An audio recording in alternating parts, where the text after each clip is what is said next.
This exam application tutorial is on the topic of origins of our universe. The question for 4 marks, explain why different amounts of redshift are shown by different galaxies. This is actually quite a challenging question.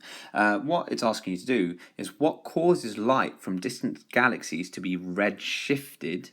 What does this tell us about those galaxies? And what does a greater degree of redshift tell us about a galaxy?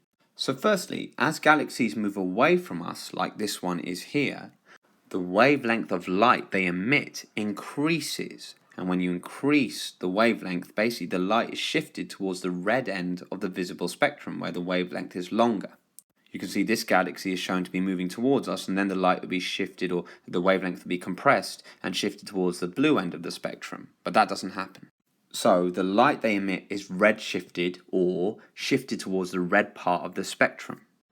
Light from more distant galaxies or stars have a greater amount of redshift. So you can see that this is our local star, then moving further and further still, the patterns, the spectral lines are shifting more and more towards the red end of the spectrum. But what does this tell us about the galaxy? Well, because all light from distant galaxies is redshifted, it tells us that the universe is expanding because all those galaxies must be moving away from us. But the fact that distant galaxies show more redshift, like this one here, that tells us that more distant galaxies are moving away from us at a faster rate.